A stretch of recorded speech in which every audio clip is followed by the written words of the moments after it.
마가복음 13장 14절에서 23절까지 말씀, 제가 하나님 말씀 봉독하겠습니다. 하나님 말씀에 귀를 기울이십시오. 멸망에 가증한 것이 서지 못할 곳에 선 것을 보거든 잃는 자는 깨달을진저. 그때 유대에 있는 자들은 산으로 도망할지어다. 지붕 위에 있는 자는 내려가지도 말고 집에 있는 무엇을 가지러 들어가지도 말며 밭에 있는 자는 겉옷을 가지러 뒤로 돌이키지 말지어다. 그날에는 아이 벤 자들과 젖먹이는 자들에게 화가 있으리로다. 이 일이 겨울에 일어나지 않도록 기도하라. 이는 그날들이 환난의 날이 되겠음이라. 하나님께서 창조하신 시초부터 지금까지 이런 환난이 없었고 후에도 없으리라. 만일 주께서 그 날들을 감하지 아니하셨다면 모든 육체가 구원을 얻지 못할 것이오늘 자기가 택하신 자들을 위하여 그 날들을 감하셨느니라. 그때에 어떤 사람이 너희에게 말하되 보라 그리스도가 여기 있다, 보라 저기 있다 하여도 믿지 말라. 거짓 그리스도들과 거짓 선지자들이 일어나서 이적과 기사를 행하여 할 수만 있으면 택하신 자들을 미혹하려 하리라. 너희는 삼가라. 내가 모든 일을 너희에게 미리 말하였노라. 아멘. 이것은 하나님 말씀입니다. 하나님께서 오늘 이 말씀을 통해서 우리에게 은혜 베풀어 주시기를 원합니다. 지금 이제 예수님께서 성전에서 사역을 하시고 성전에서 나오셨고 지금 감람산에 앉으셔서 성전에 대한 심판에 대한 그 예고를 하신 것을 우리가 그 맥락 가운데에 있습니다. 제자들이 예수님께 물었죠.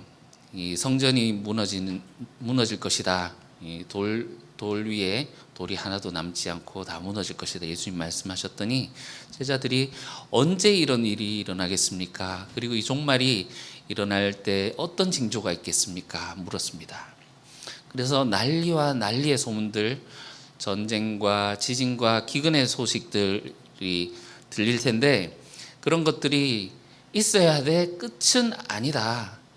이것은 진통의 시작일 뿐이다. 이렇게 말씀하셨고 공동체 밖에서 일어나는 그 일들이 공동체 안에 어떤 영향을 미치게 되었는지 지난주에 보았습니다. 그것이 복음과 복음이 팽팽하게 맞서서 싸우는 그런 세상의 싸움인데 그런 거짓 복음에 휘말리지 않도록 깨어 있어라. 그래서 공동체 내부에 정말 주님이 가르쳐 주신 복음을 지키려고 하는 공동체 내부에 박해가 있을 텐데 그런 박해 가운데에서도 끝까지 견디는 자는 구원을 받을 것이다 라는 것을 우리 지난주까지 보았습니다. 이제 오늘 본문에 넘어서게 되면 더 급박하고 더 큰 스케일의 환난이 시작됩니다. 14절 멸망에 가증한 것이 서지 못할 곳에 선 것을 보거든 잃는 자는 깨달을진저. 그때 유대에 있는 자들은 산으로 도망할지어다. 얼마나 중요하고 급박한 상황인지 마가복음 저자가 관로에서 직접 막 알려주고 경고를 하고 있어요. 잃는 자는 깨달을진저 하면서 굉장히 직접적으로 이렇게 경고를 하고 있습니다. 19절에 보시면 왜 산으로 도망가라고 하느냐, 하나님께서 창조하셨던 그 시초부터 지금까지 전무후무했던 환난의 날이 온다는 것입니다. 그러니까 도망치라는 거죠. 15절 이하를 보시면 지붕에 있는 자는 내려오지도 말고 짐 놔두고 왔다고 집에 짐 챙기러 돌아가지도 말고 밭에 있는 자들은 겉옷을 챙기러 뒤로 돌아보지도 말고 그 전력으로 도망가지 못하는 피난 갈 때 전력으로 도망가지 못하는 임신한 여인이나 젖먹이는 자들 그들에 대해서 화를 선포하기도 합니다. 이 일이 겨울에 일어나지 않도록 기도하라. 그 팔레스타인 지역의 겨울은 우리나라 겨울하고는 조금 다르겠죠. 기상이 좋지 못한 계절로 해석을 할 수 있습니다. 그래서 폭풍이 칠 때 이 일이 일어나지 않도록 기도하라. 폭풍이 치면 요단강을 건널 수 없게 되거든요. 그러니까 하나님의 긍휼을 구하라. 그날 그 도망칠 수 없는 그날 이 일이 일어나지 않도록 하나님의 긍휼을 빌어라. 이런 일이 언제 일어난다고 말하고 있습니까? 멸망에 가증한 것이 서지 못할 곳에 선 것을 보거든. 이 멸망에 가증한 것이 무엇일까요? 서지 못할 곳은 어디일까요? 이것을 해석하기 위해서 학자들이 연구하고 굉장히 많이 고민을 하고 해왔고 지금까지도 그렇게 하고 있습니다. 그래서 많은 사람들이 이것을 이제 종말 전에 일어날 일들로 요한계시록하고도 막 연결지어서 해석을 하려고 하기도 하고, 나중에 이 멸망에 가증한 것이 서지 못할 곳에 선다, 이것이 의미하는 바가 무엇일까 많이 추적하고 연구를 했습니다. 그런데 우리가 읽으면서 보셨다시피 괄로 쳐서 마가복음 저자가 직접적으로 읽는 자는 깨달을진저 하고 하는 걸 보면 마가 공동체 시대적인 상황 속에서 그들에게 직접 주는 그런 경고로 볼 수 있겠다는 것입니다. 실제로 그 당시 유대인들도 이 멸망에 가증한 것이 무엇인지 굉장히 이것을 해석하기 위해서 엄청나게 노력을 기울였다는 사실입니다. 이것을 알기 위해서는 우리가 다니엘서를 안 볼 수가 없죠. 다니엘서를 읽어보시면 다니엘이 붙잡혀가고 하는 것이 이제 바벨론이 이스라엘을 점령하고 유다를 멸망시키고 포로를 끌어갔을 때 그때 배경으로 나와 있는 것 같지만, 그래서 페르시아 시대로 넘어가는 그 과정 중에 있는 것처럼 보이지만 이 다니엘서는 주전 2세기경에 기록된 책으로 보입니다. 요한계시록처럼 이 묵시가 담겨있는 묵시의 책입니다. 다니엘 11장 31절을 보시면요, 여기 이런 말씀이 있습니다. 군대는 그의 편에 서서 성소 곧 견고한 곳을 더럽히며 매일 드리는 제사를 배하며 멸망하게 하는 가증한 것을 세울 것이며. 다니엘은 거룩한 곳, 하나님의 성소죠, 성소를 오염시키는 가증하다라는 것은 이 우상 숭배 또는 우상에게 늘 이제 사용하는 그런 표현입니다. 그러니까 하나님의 성소를 오염시키는 우상 숭배적인 형상을 멸망하게 하는 가증한 것이다라고 이렇게 표현을 했습니다. 이 일은 주전 168년경에 안티오쿠스 4세 에피파네스가 이 셀류코스 왕이었어요.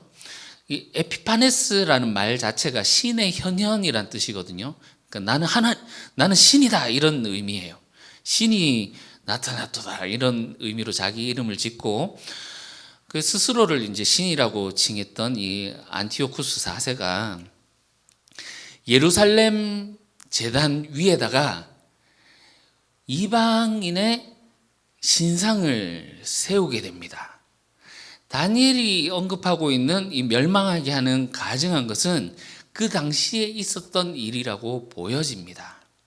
다니엘은 이런 신성 모독으로 인해서 그 뒤에 이러한 일들이 있을 것이다 라고 예언을 하게 되는데, 전례 찾기 힘든 엄청난 고난과 환난이 찾아오게 되고, 그리고 죽었던 사람들의 부활이 일어나게 되며, 그리고 마지막으로 세상의 종말이 올 것이다 라고 예언을 하게 됩니다. 그런데 이 다니엘의 예언과는 달리 164년에 그 4년 후죠, 이 마카비라는 사람을 주축으로 한 혁명이 일어나게 되고, 다니엘이 예언한 이 일들보다는 마카비 혁명을 통해서 164년에 성전이 회복하게 되고 유대의 그 주권이 회복되게 됩니다. 그렇지만 다시 이제 100년 후에 로마가 이 팔레스타인의 맹주가 되게 되죠.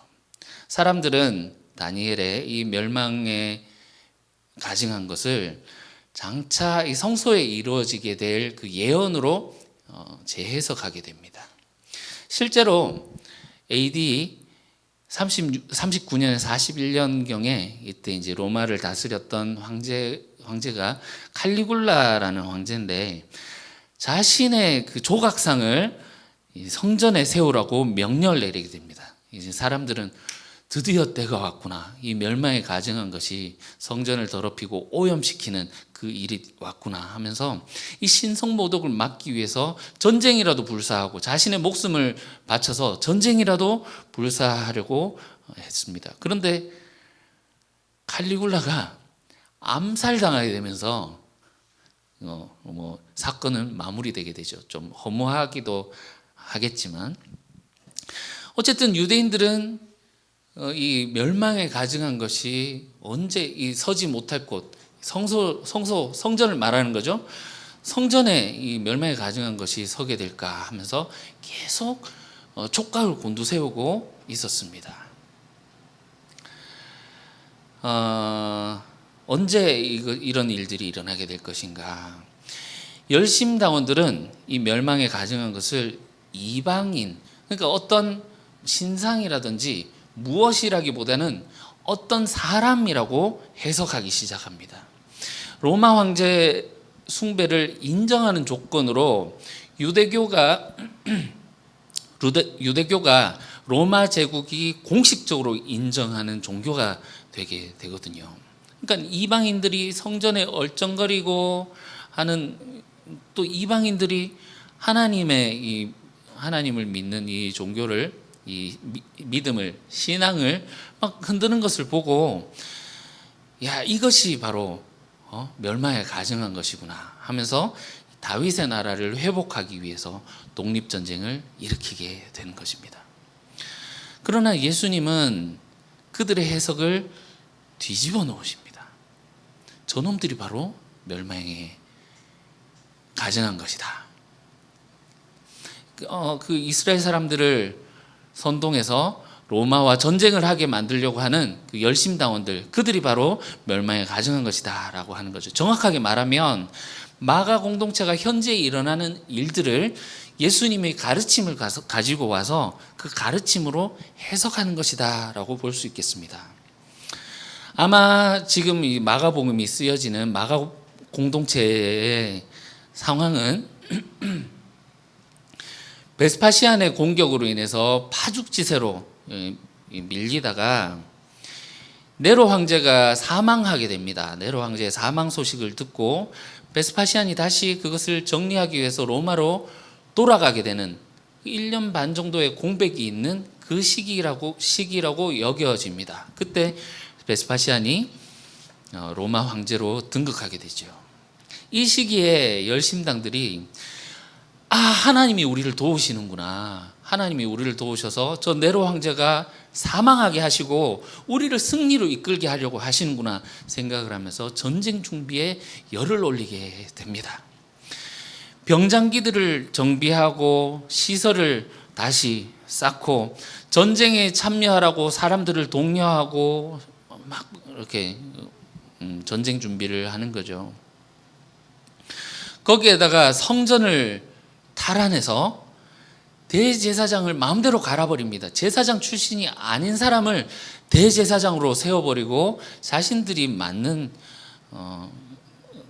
사람들, 자신들에게 충성하는 사람들로 하나님께 그것을 구하라고, 그렇게 기도하라고 하는 그런 제사장들로 세우는 것이겠지요.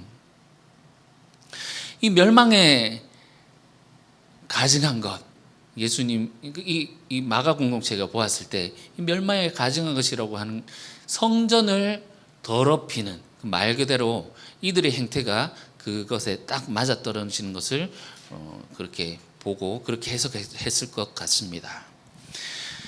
베스파시안이 이제 황제로 등극하고 그의 아들 티투스를 다시 이제 총사령관으로 보내서 예루살렘을 다시 이제 이스라엘로 보내서 예루살렘을 멸망시키게 만듭니다. 요세푸스는 기록하기를 100만 명 정도가 그 전쟁에서 학살당했다라고 말을 하고 살아남은 사람들 중에 10만 명 정도가 노예로 팔려갔다라고 그렇게 기록을 하고 있습니다. 그의 기록에 보면 오늘 그 17절에 보면 임신한 여인과 젖먹이는 그 어미들에 대한 화를 선포하는 것이 있는데, 요세푸스의 기록에 보면 그 티투스가 예루살렘 성을 4개월 동안 완전히 봉쇄하고 포위를 해버릴 때 안에서는 이제 먹을 것이 없으니까 아이들을 잡아먹는 그런 끔찍한 일들이 그 안에서 벌어졌고, 그것에 대한 그런 상황에 대한 그런 화 선포지 않은가 이렇게 보고 있습니다. 예수님은 저놈들 열심당 놈들이 멸망에 가증한 것이다 이렇게 말씀하신 것이고, 서지 못할 곳에 서는 것을 보면 뒤도 돌아보지 말고 튀어라, 이런 메시지겠죠.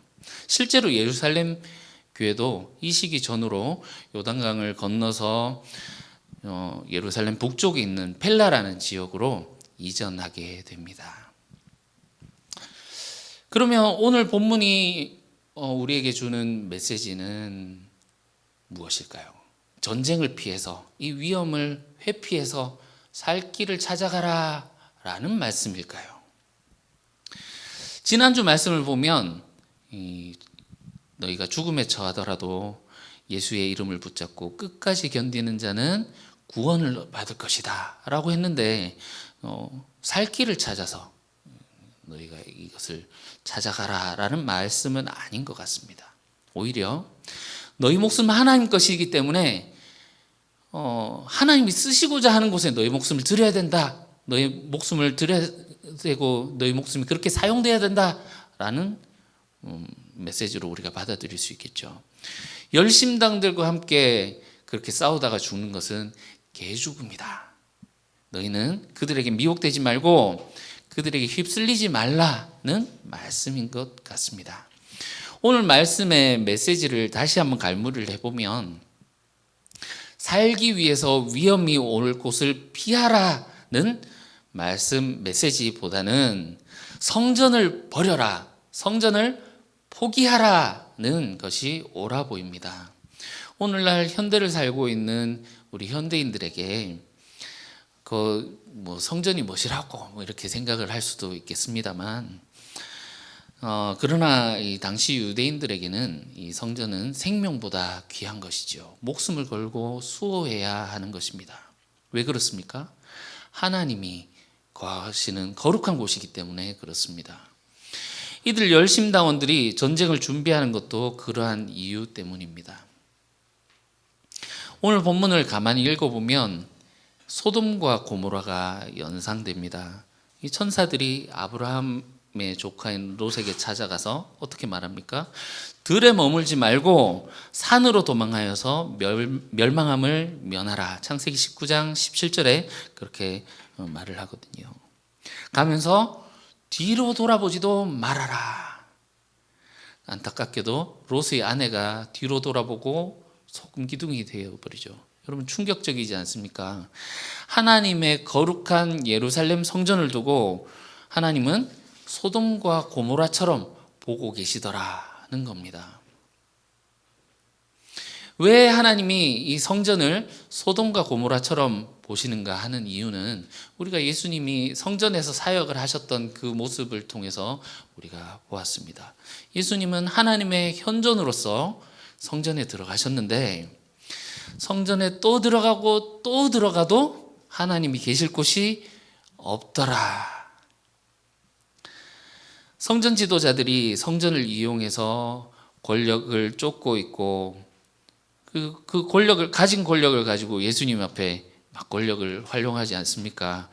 누가 이런 짓 하라 했노? 하면서 그 권력을 사용하는 것도 보았고, 하나님 없는 사람의 전통에 매여서 세금을 내도 되느냐 마느냐, 부활이 있냐 없냐 이런 논쟁들을 하고 있고, 막상 하나님이 원하시는 중요한 것들, 하나님 사랑, 이웃 사랑, 그것에는 관심이 없었던 것이죠. 하나님이 바라시는 열매는 관심이 없고, 가난한 과부가 죽던 말던 그냥 이제 무관심하게 오히려 그 과부의 가산을 삼키려고 하는 그런 욕망에 사로잡혀 있던 종교 지도자들을 볼 수 있었습니다.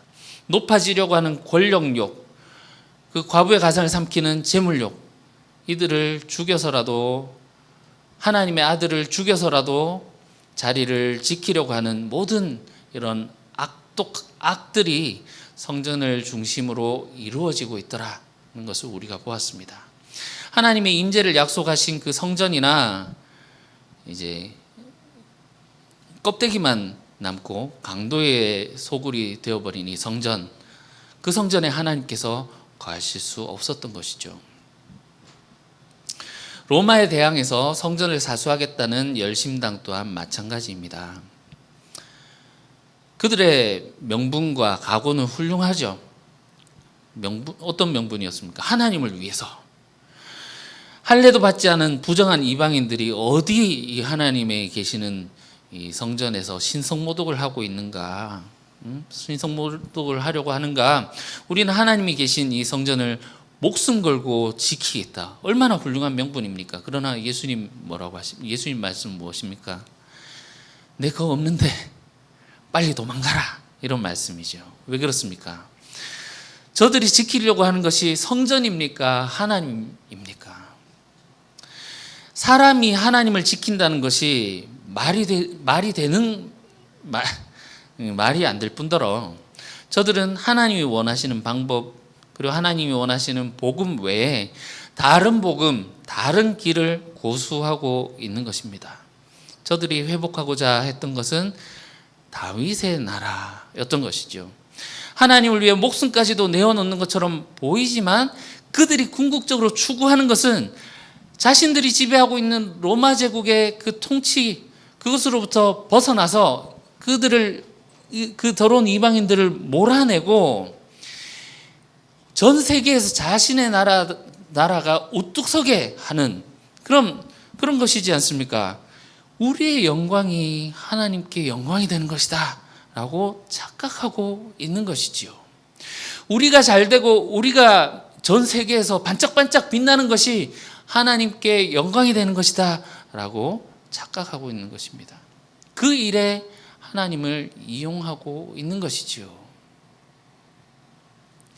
이 승리의 복음, 이 영광의 복음, 오늘날 한국교회에서도 얼마나 많이 전파되어지고 있습니까? 하나님을 믿으면 우리가 잘 되어지고, 우리가 또 잘 되고 해야 그 하나님께 영광이 되지. 하나님 믿는다고 하는 사람이 비리비리하고 막 지질이 궁상처럼 살고 있으면 그게 하나님께 영광이 되겠나 하면서 그런 식으로 그런 메시지들이 얼마나 많은 교회에서 선포되고 있습니까? 그러나 이런 열심당들의 메시지를 예수님은 사탄적인 것이라고 말씀하십니다. 21절에서 22절 보시면요, 그때 어떤 사람이 너에게 말하되 보라 그리스도가 여기 있다, 보라 저기 있다 해도 믿지 말아라. 거짓 그리스도들과 거짓 선지자들이 일어나서, 이렇게 얘기를 하는데, 일어나서라는 말의 원어를 보면 일으킴을 받아서라는 말입니다. 배후에 사탄이 있다는 것이죠. 사탄이 이들을 세운다, 이렇게 세운다라는 말입니다. 이적과 기사를 행하며 할 수만 있으면 택하신 자들을 미혹하려고 한다. 할 수만 있으면 무엇입니까? 자기들이 원하는 것, 자기들이 목표로 삼고 비전으로 삼은 것을 향해서 달려가면서 하나님을 거기로 끌어오는 것입니다. 그리고 사람들을 자신의 전쟁에, 자신들의 복음에 참여하도록 그렇게 끌어오는 것이죠. 그렇지만 예수님은 이 할 수만 있으면을 하나님 앞에 가만히 내려놓으십니다. 아버지, 모든 것을 하실 수 있지 않습니까? 그러나 나의 원대로 마옵시고 아버지 원대로 하옵소서. 이것이 예수님의 복음입니다. 하나님이 왕이 되시는, 다른 말로 하자면 하나님의 통치 아래서 하나님의 원대로 행하는, 이것이 하나님 나라 복음입니다. 예수님의 공생의 시작이 어떻게 시작했습니까? 선포로 시작했죠. 하나님 나라가 가까이 왔으니 회개하고 복음을 믿어라 말씀하셨는데, 이 복음 외에 다른 복음은 믿지 말라는 말씀입니다. 23절, 너희는 상가라 내가 모든 일을 너에게 미리 말하였느니라. 예수님이 말씀하시고 보여주셨던 이 삶의 방식 외에 다른 방식이나 다른 복음을 받아들여서는 안 된다는 것이지요. 그럼 종말이라는 것이 무엇입니까? 종말은 옛 세계의 옛 세상, 옛 시대의 끝, 파괴, 심판을 말하는 것이죠. 열심당은 이 종말을 어떤 식으로 해석을 했느냐?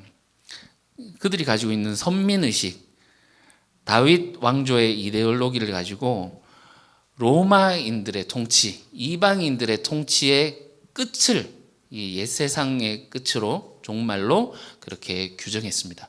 로마를 악으로 규정하고 그들을 적으로 생각하고 그것의 종말을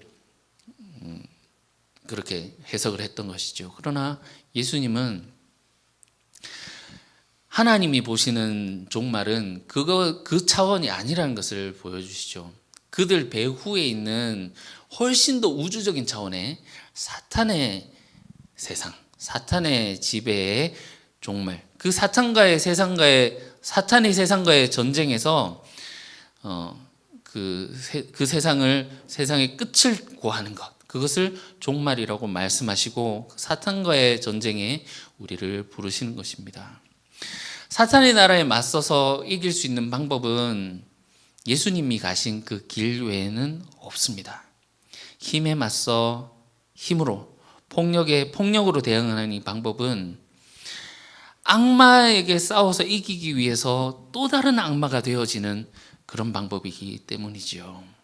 악을 선으로 맞서는 것, 선을 행하다가 악에게 희생당하는 것. 예수님이 보여주신 이 길이 하나님 나라의 작동 원리이며 죽음으로 생명에 이르게 하는 참된 길입니다. 떡을 나누고 사람들을 살리기 위해서 자기 생명을 주시는 그 십자가의 길. 예수님이 무력하게 살해당한 그 십자가의 현장은 하나님의 승리의 표지가 되는 것입니다. 예수님이 보여주시는 이 복음은 이 땅에서 통하지 않는 것처럼 보입니다. 왜냐하면 미래로부터 온 하나님 나라의 질서이기 때문입니다. 이 땅에 없는 질서이기 때문이죠. 겨자씨처럼 작아서 잘 보이지도 않고 이것이 너무나도 하찮아 보이기 때문에 사람들이 좋아하지 않고 찾지 않는, 정말 실패한 것처럼 보이는 그런 하나님 나라입니다. 그렇지만 그 하나님 나라는 은밀하게 역사에서 마침내 정체를 드러내게 되는 것이지요. 오늘날 한국교회는 이러한 물리적인 전쟁은 없지만 어떤 복음을 다루고 있습니까? 사람들을 결집시키기에 가장 좋은 방법은 손에 딱 쥐어지기에 좋은 적들을 만들어주는 것입니다. 예전에 우리 한국교회는 이 빨갱이 이렇게 하면 사람들이 치를 떨도록 그렇게 만들었습니다. 그러니까 실질적인 적이 그렇게 되도록 했는데, 요즘은 많이 그게 약해지다 보니까 또 다른 적들을 만들어서 손에 쥐어지지요.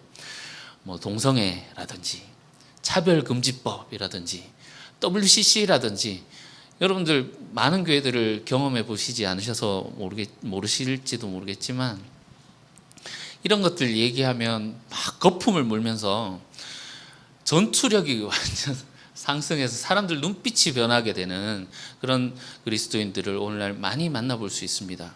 마치 그것을 저지하기 위해서라면 나의 목숨을 바칠 것 같은 그런 사람들, 그런 그리스도인들이 얼마나 많이 있는지 모릅니다. 그러나 예수님의 말씀은 무엇입니까? 동성애자들 그들이 교회에 침투하지 못하고 사회에 들어오지 못하도록 너희가 막느냐?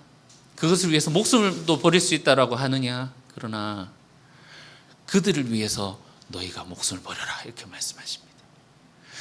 그들을 살리기 위해서 너희의 목숨을 바치는 것, 드리는 것, 그것이 예수님이 가신 길이고 하나님이 원하시는 길이다라는 겁니다.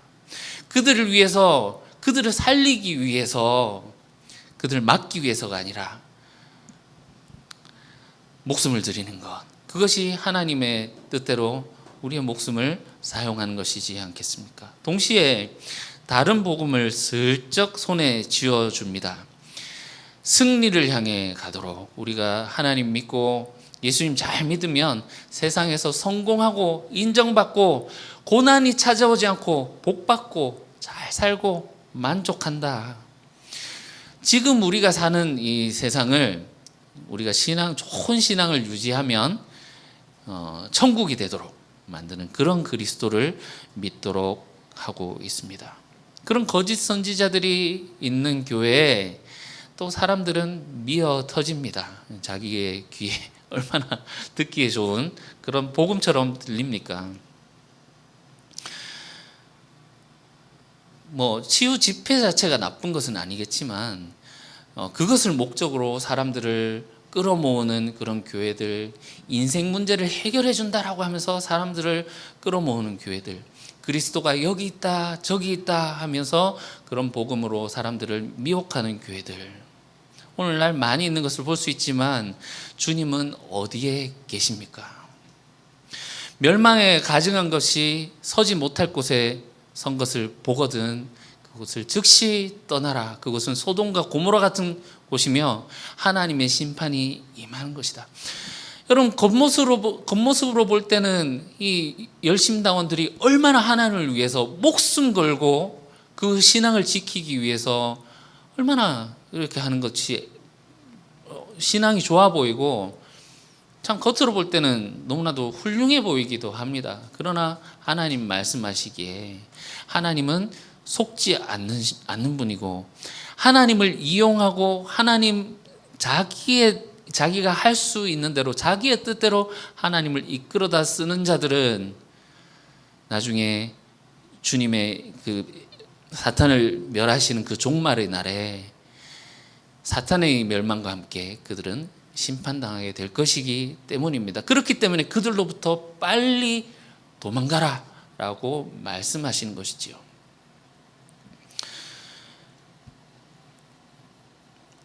(20절에) 보시면 이 날이 얼마나 무서운 날인지 말하고 있습니다. 만일 주께서 그 날을 감하지 아니하셨더라면 모든 육체가 구원을 받지 못할 것이거늘 자기가 택하신 자들을 위하여 그 날을 감하셨느니라. 그렇지만 하나님께서 은혜를 베푸셔서 그 환난의 날, 그 정말 심판의 날 가운데에서도 남은 자 남겨주시고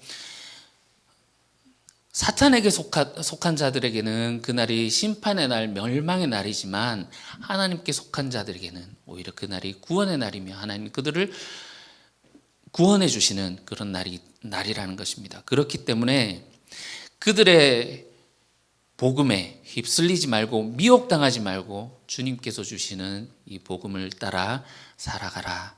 그 좌로도 우로도 흔들리지 않고 주님이 주신 이 복음을 따라 살아가라는 권면의 말씀이겠습니다. 여러분, 우리가 섬기는 하나님, 우리가 섬기는 그리스도는 어떤 분입니까? 정말 우리가 추구하면서 신앙을 가지고 궁극적으로 우리가 추구하는 것이 우리의 안녕입니까? 아니면 하나님의 뜻이 우리의 삶을 통해서 이루어지는 것입니까? 정말 우리가 참된 하나님, 참된 그리스도를 섬기며 하나님 나라의 질서에 따라 살아가는 저희가 될 수 있으면 좋겠습니다. 주님의 부르심에 응답하는 저와 여러분들이 되시기를 주님의 이름으로 축원합니다. 기도하겠습니다. 하나님 아버지, 감사합니다. 우리에게 진정으로 참된 길, 생명의 길을 보여주십니다. 우리가 미혹되고 흔들리는 그런 좋은 것처럼, 우리의 눈에는 좋은 것처럼 보이지만 결국에는 죽음으로 가는 그 길이 아니라, 세상에서는 실패하는 것처럼 보이고 어려운 것처럼 보이지만 진정한 생명으로 이르는 길을 우리에게 알려주시오니 우리가 참으로 주님을 신뢰하며 주님을 따라 믿음으로 그 길을, 하나님 나라를 완성하는, 하나님의 승리를 가져오는 그 길을 따라가는 저희들 되게 도와주시옵소서. 거룩하신 예수님 이름으로 기도합니다. 아멘.